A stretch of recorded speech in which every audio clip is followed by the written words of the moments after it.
Bonjour, c'est Coco et bienvenue dans Le Drop de Trop, le podcast tenu par une fan de romance contemporaine qui se pose beaucoup trop de questions. Ici, le programme est simple, on lit des romances, on chipe les persos et on analyse. Parfois un peu trop, je vous l'accorde. Si vous aussi c'est votre cas, vous êtes au bon endroit.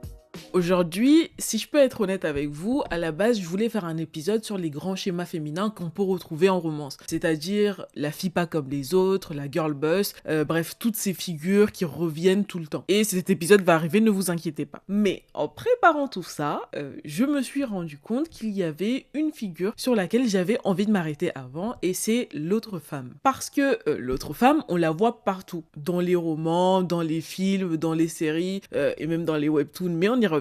C'est la rivale, l'ex, la femme qu'on est un peu programmée à détester, celle qui menace le couple principal et celle qu'on regarde tout de suite avec méfiance. Et je voulais aussi m'attarder sur ça pour des raisons personnelles, puisque forcément, moi aussi, j'étais tombée dedans. Il y a plein de récits dans lesquels j'ai détesté l'autre femme, je l'avoue, presque automatiquement. Mais le cas qui, je dois le dire, m'a le plus marqué, ce n'est pas une romance contemporaine, c'est un webtoon qui s'appelle L'impératrice remariée. Pour ceux qui ne connaissent pas, c'est l'histoire d'une impératrice, Navière, dont le mari ramène une maîtresse prénommée Rashta et décide de l'épouser et d'en faire sa concubine. Et Navière, comme elle ne veut pas, tout son combat, ça va être de divorcer et de sortir de cette situation. Sur les réseaux, faut dire que c'était la guerre. Hein. Il y avait des clans et la haine envers Rashta était presque viscérale. Et moi aussi, au début, je l'aimais pas. Et puis je me suis demandé pourquoi. Et pourquoi est-ce qu'on déteste si facilement ce personnage-là? Et est-ce qu'elle est vraiment le problème ou est-ce qu'on nous apprend à la voir comme ça? Donc j'avais envie aujourd'hui de vous parler de cette figure-là, de cette femme qu'on aime détester. Parce que mine de rien, c'est une figure assez récurrente non seulement dans nos livres et dans la pop culture en général. Hein. Donc voilà, c'est parti.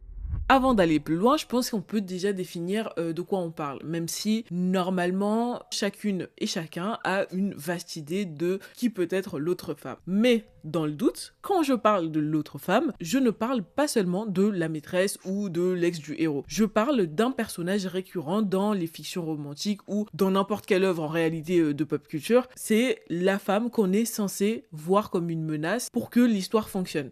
Elle peut être, je sais pas moi, l'ex-petite amie, la femme que le héros aurait pu choisir. Ça peut être la collègue froide et carriériste. Ça peut être la femme hyper maquillée, la femme féminine, la séductrice. Quoi encore, la petite amie toxique. La reine du lycée. Alors, très populaire, celle-là, la reine du lycée, la cheerleader, ou parfois c'est juste une femme qui veut la même chose que l'héroïne. Et c'est important de dire, souvent, elle est moins un personnage qu'une fonction narrative. Et c'est là que, parce que je vous ai préparé quand même une petite fiche avec quelques chercheurs, c'est là que Pamela Regis est utile. Dans A Natural History of Romance Novel, désolé pour la prononciation, elle montre que la romance repose sur des obstacles qui séparent les amants. Et très souvent, l'autre femme sert précisément à ça. Être une barrière, une rivale de fonction, un obstacle, pas une personne pleinement développée. Elle n'existe pas pour elle-même, elle existe pour complimenter l'héroïne, créer de la tension et faire briller l'héroïne principalement par contraste. En gros, elle n'est pas là pour vivre, elle est là pour être rejetée. Sa fonction, c'est souvent que le héros puisse dire explicitement ou non, je ne veux pas d'elle, c'est toi que je choisis, ou alors pour que l'histoire puisse dire que elle est une mauvaise représentation féminine. Et ce rejet devient la preuve de la valeur de l'héroïne. Donc déjà, dès le départ, il y a quelque chose de très violent. En fait, dans cette figure, elle n'est pas écrite comme humaine, mais comme un faire-valoir. Et je pense que là, on a déjà un élément de réponse de pourquoi est-ce qu'on la déteste et pourquoi est-ce qu'on la déteste aussi vite. C'est, comme je l'ai dit, parce qu'elle est écrite comme ça. Et au-delà de ça, l'autre femme est souvent écrite comme un excès. Elle est trop belle, trop séduisante, trop sexuelle, trop ambitieuse. Et on peut continuer comme ça pendant longtemps. Quoique bon, des fois, elle peut être pas assez sincère, pas assez authentique. Et en vrai, on reviendra sur cet élément plus tard. Mais du coup, elle devient un repoussoir, quoi. Elle est là pour dire implicitement que voilà, la mauvaise féminité, en tout cas comme moi, c'est comme ça que je le perçois. Voilà ce qu'il ne faut pas être et voilà ce qu'il ne faut pas faire. Et voilà pourquoi l'héroïne est la bonne femme. Et du coup, on peut dire en vrai que l'héroïne n'est pas seulement aimée pour ce qu'elle est souvent valorisée parce qu'une autre femme est dévalorisée. En fait, si vous voulez, l'autre femme est construite en opposition directe avec l'héroïne principale. Par exemple, si l'héroïne est naturelle, l'autre femme sera trop maquillée. Si l'héroïne est sincère, l'autre femme sera calculatrice. Si l'héroïne est douce, l'autre sera froide. Si l'héroïne est simple, l'autre sera superficielle. Autre exemple, je sais pas, si l'héroïne est accessible, l'autre sera carriériste. Et j'en passe et des meilleurs. Je suis sûre que vous en avez plein. En fait, quelle que soit la personnalité de l'héroïne, l'autre femme sera tout ce qu'elle n'est pas, voyez. Le contexte change, mais la logique reste la même, en fonction des modes aussi. Si aujourd'hui, être une vraie femme, c'est être carriériste, vous saurez à quoi va ressembler l'autre femme. Ça sera une trad wife. Une femme est validée, l'autre est sacrifiée. On peut pas forcément dire que c'est une rivalité amoureuse. En fait, l'autre femme devient tout ce que le récit ne veut pas que l'héroïne soit. Ce qui est aussi intéressant à noter, c'est que la plupart de ces romances sont écrites par des femmes pour des femmes, et pourtant elles ont souvent traversé parce que Laura Mulvey, désolée pour la prononciation, a appelé le male gaze, le regard masculin. Alors oui, à l'origine, c'est un concept qui était lié au cinéma, quoi. Mais je trouve qu'il s'applique parfaitement ici. C'est une manière de regarder les femmes à travers un système de valeurs structuré par le patriarcat. Le fait qu'un roman soit écrit par une femme ne garantit pas qu'il échappe à ses logiques, car nous écrivons toutes et tous avec des imaginaires hérités. Et dans ces récits, même à travers le regard d'une héroïne, les autres femmes peuvent être jugées et classées. On crée une séparation entre les femmes bonnes à aimer et celles qu'on peut mépriser. Enfin, on a tous lu, ou alors c'est peut-être moi qui lis des romans chelous, mais je sais pas, une phrase qui dit tu n'es pas comme les autres, ou alors l'héroïne va faire quelque chose avec le héros, d'accord, ça ne veut se mettre ou pas, quoi, et il va dire tu fais ça toi parce que les autres femmes ne le font pas, et elle va dire bah elles sont stupides les autres femmes. Bon, peut-être que c'est moi qui lis des romans chelous en fin de compte. Bref. Mais donc, pourquoi on sort ce genre de phrase? C'est pour se faire bien voir auprès du regard masculin. Et le plus fou, c'est que, à certains moments, ça peut marcher, vous voyez. On peut détester l'autre femme, ou on peut se sentir supérieur à certaines femmes. Et ce rejet ne vient pas de nulle part, il s'appuie sur notre misogynie intériorisée. On a grandi dans un monde qui nous a appris à nous méfier des femmes trop visibles, trop sexuelles, trop ambitieuses. Et en vrai, il peut y avoir un double standard, c'est-à-dire qu'on accorde plus facilement de la profondeur à un homme problématique qu'à une femme. Je suis désolée, mais dans les romances, quand un homme est cruel, en plus c'est souvent les protas, on va chercher ses traumas, son passé, ses blessures pour l'excuser. Quand c'est une femme, on va l'essentialiser, elle est juste méchante, point. Et sa violence n'a ni histoire, ni système derrière elle. Et peut-être qu'au fond, détester l'autre femme, c'est aussi une façon de se rassurer soi-même. En la rejetant, on se dit moi je suis pas trop voyante, moi je suis pas trop comme ça, et on peut s'auto-persuader qu'on est du bon côté.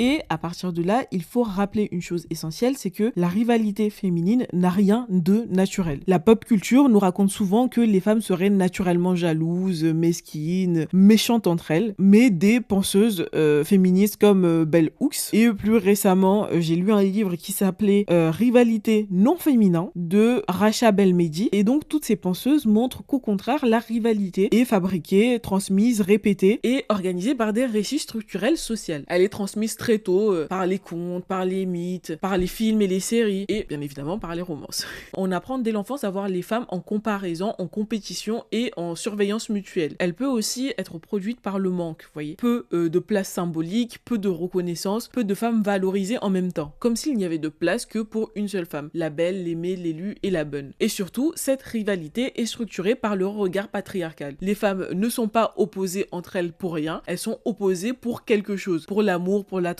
pour la validation, pour la richesse, pour la légitimité. En somme, pour le patriarcat. Et très souvent, cette légitimité passe souvent d'ailleurs par les hommes. On nous apprend à croire que la vraie victoire pour les femmes, c'est d'être choisie. Et quand tout est organisé autour de ça, j'entends autour du fait d'être choisie, forcément les autres femmes deviennent la concurrente. Ce que Bell Hooks montre très bien d'ailleurs, c'est que cette rivalité n'est pas juste une question de jalousie entre femmes. Elle est aussi traversée par la race, par la classe, par les privilèges, collège. Et je trouve important aussi de dire que la rivalité masculine, au contraire, elle est beaucoup plus admise socialement. C'est-à-dire que chez les hommes, on parle d'ambition, de compétition. La rivalité masculine, elle est beaucoup plus saine. Chez les femmes, la rivalité est beaucoup plus vite lue comme une mesquinerie, une cruauté ou alors de l'hystérie.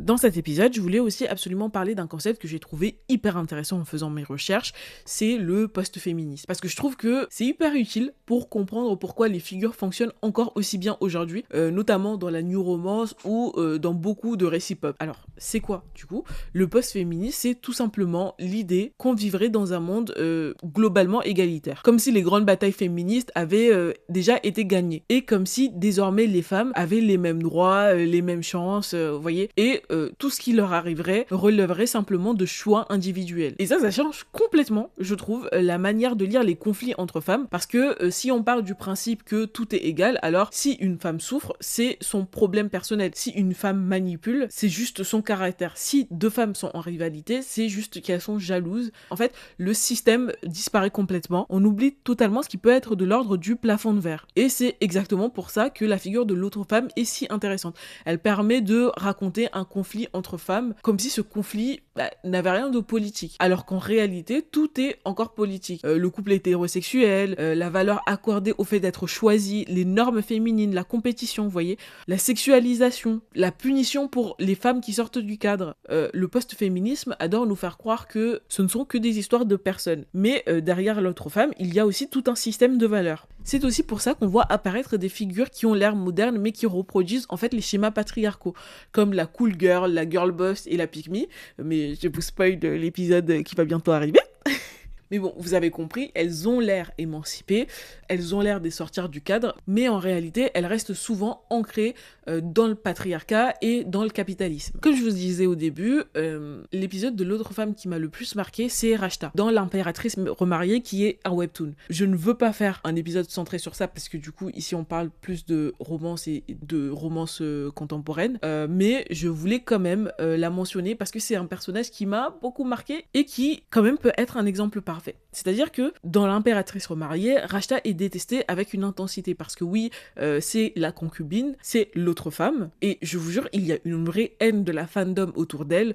Il y a des commentaires extrêmement violents, mais avec tout ce que je viens de dire, et si on prend du recul, Rashta n'est pas juste une garce. Et c'est là où je trouve que le concept de post-féministe est intéressant ici, parce que, donc, je vous ai raconté grosso modo ce que c'était que l'histoire, mais ce que je vous ai pas dit, c'est que Rashta, c'est une ancienne esclave, prise dans un monde profondément inégalitaire, qui essaye par tous les moyens de survivre, quoi. Enfin, au bout d'un moment, si vous êtes esclave, vous êtes dans une situation extrêmement précaire et que l'empereur du pays veut vous prendre pour femme, qui refuserait? Même moi, j'aurais accepté. Enfin, ça ne veut pas dire qu'il faut tout excuser, parce qu'elle a eu des comportements assez discutables, on va dire, dans l'œuvre, mais ça veut dire qu'on ne peut pas lire son personnage comme si elle évoluait dans un monde neutre, dépolitisé et égalitaire. Et c'est là où le post-féminisme, pour moi, me semble utile, parce qu'il pousse complètement à oublier le système pour ne voir que le caractère individuel. On oublie la domination, le classisme ou les traumatismes, et aussi on peut oublier qu'il n'y a pas vraiment de vraie égalité entre les personnages, et à la place on ne voit qu'un affrontement simplifié entre une femme digne et une femme dite méprisable, vous voyez. Vous pouvez me dire, mais c'est évident, là on parle d'esclavage et tout, alors ce n'est pas si évident que ça, hein. Je vous rappelle que le caractère se prend de la haine sur les réseaux sociaux. Mais dans la new romance, parce que c'est ce qui nous intéresse finalement, cette haine envers l'autre femme est du coup beaucoup plus subtile. Elle passe moins par une grande méchante que par des petites phrases, vous voyez. Des petits détails de langage, des oppositions banales, presque invisibles. Je sais pas, même quand on va avoir par exemple une héroïne qui est féministe ou qui a l'air féministe au premier abord, vous allez voir un protagoniste masculin qui va être là en nous disant la plupart des femmes sont superficielles, mais toi tu es différente. Là j'ai un exemple en plus qui me vient en tête, c'est une romance que j'ai lue il y a pas longtemps, ça s'appelle Six Team 9 de Clara Nové, et donc c'était le tome 1.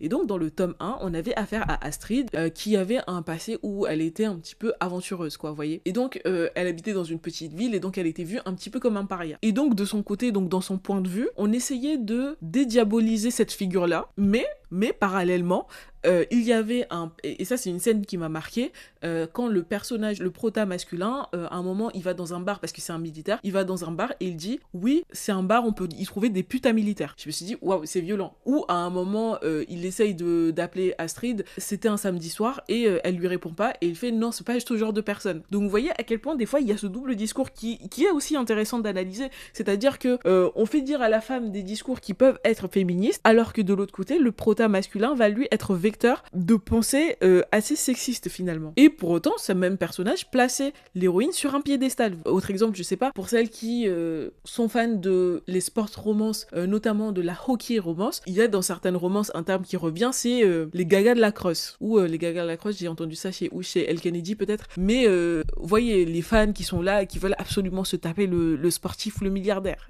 Bref, on place l'héroïne sur un piédestal, mais je dois dire que c'est un piédestal qui est extrêmement fragile à la fin de la journée, parce que pour y rester, elle doit jamais ressembler à ses autres femmes.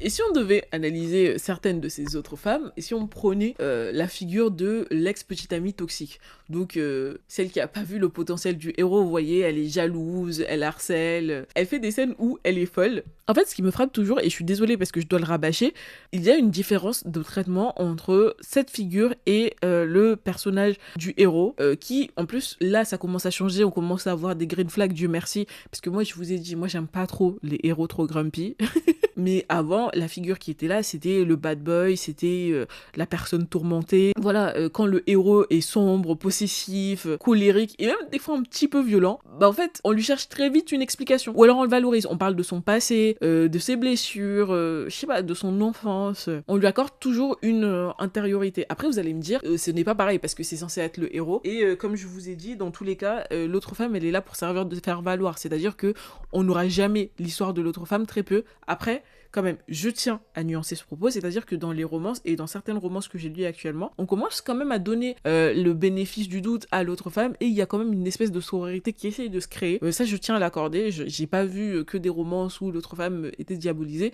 il y en a où on prend ça à contre-pied, ce que je trouve assez cool, mais bon, toujours est-il que on accorde plus de crédit, soit le héros, et même un personnage masculin lambda. En fait, est-ce que vous avez déjà lu une histoire où il y avait deux personnes méchants, entre gros guillemets, il y avait un homme et une femme, lequel on a pardonné. Parce que, en fait, moi je trouve que généralement, on aura plus tendance à pardonner un homme qui a été con plutôt qu'une femme. Je ne sais pas pourquoi. Aussi, par contre, je trouve ça important de préciser un point pour éviter les contresens. Dire que la rivalité féminine est construite ne veut pas dire qu'elle n'existe pas. Alors, elle est certes produite par le système, mais ça ne veut pas dire non plus qu'il faille tout excuser. Et dire qu'un personnage est construit pour être détesté ne veut pas dire qu'on est obligé de l'aimer. Et d'ailleurs, Racha Belmadi, dans son livre, pose une question que j'ai trouvée hyper intéressante, c'est est-ce qu'on doit tout pardonner au nom du féminisme? C'est-à-dire, est-ce qu'on doit aussi excuser les comportements toxiques d'une femme sous prétexte qu'elle est elle aussi oppressée? Et c'est peut-être là que le débat est intéressant, c'est qu'il ne s'agit pas forcément de pardonner, mais de comprendre. On a le droit de trouver un personnage féminin insupportable ou cruel, mais pour moi ce qui est important, c'est l'exercice d'analyser le pourquoi le récit nous demande de la détester autant, avec autant de ferveur, alors qu'on nous demande d'excuser le héros pour les mêmes fautes. Et analyser la haine, c'est déjà arrêter de la subir. Mais ces derniers temps, quand même, on peut voir une évolution de ça, notamment avec les concepts de sororité qui deviennent de plus en plus populaires, ou alors les girls. Et d'ailleurs, Bell Hooks nous dit que souvent, quand on parle de sororité, on imagine un monde un peu flou où toutes les femmes s'adorent par principe, mais comme elle le souligne, cette vision est ce qu'on appelle une sororité facile. C'est-à-dire qu'elle nous rappelle que la sororité, ce n'est pas juste être gentil entre nous, c'est un acte qui demande quand même de reconnaître les privilèges qui nous séparent. C'est-à-dire que si on prend l'exemple de l'impératrice remariée, la sororité ne peut pas exister si Navia ne reconnaît pas son statut de noble qui écrase Rashta. En romance, par exemple, la sororité ne peut pas exister si l'héroïne ne voit pas que l'ex qu'elle déteste est peut-être elle aussi une victime du comportement du héros. La sororité, pour moi, ce n'est pas nier les conflits qu'il peut y exister entre femmes, c'est refuser de croire qu'ils sont naturels, inévitables ou apolitiques. C'est peut-être là la vraie prise de sortie en fin de compte, non pas s'obliger à aimer tous les personnages féminins, mais de refuser de laisser le récit décider à notre place qui mérite notre empathie ou qui mérite la complexité et qui mérite juste d'être humilié quand l'histoire avance. Voilà, c'était un épisode assez long pour vous dire que j'ai arrêté de détester l'autre femme. En tout cas, j'essaye de plus en plus de la comprendre. Et comme je vous ai dit, il y a des romances qui font en sorte que à la fin, les gens s'allient ou à la fin on puisse plus comprendre l'autre personne. Là, quelque chose qui me vient en tête, c'est la saga des Chestnut Prince par Elsie Silver. Et à un moment, dans le premier tome, on détestait la sœur de... J'ai oublié l'héroïne principale, je suis désolée. Mais on l'a détestée. Et finalement, elle a eu le tome le plus apprécié. Et c'est souvent comme ça. Et imaginez le potentiel qu'on rate avec toutes les autres fans, tous les autres romans. Voilà, c'est tout pour moi. J'espère que cet épisode vous aura plu. En tout cas, moi, j'ai pris beaucoup de plaisir à le faire. Et donc, on se retrouve prochainement pour parler de ces personnages clichés qu'on retrouve en romance ou même ailleurs, dans la pop culture en général. Donc voilà, prenez soin de vous et à bientôt.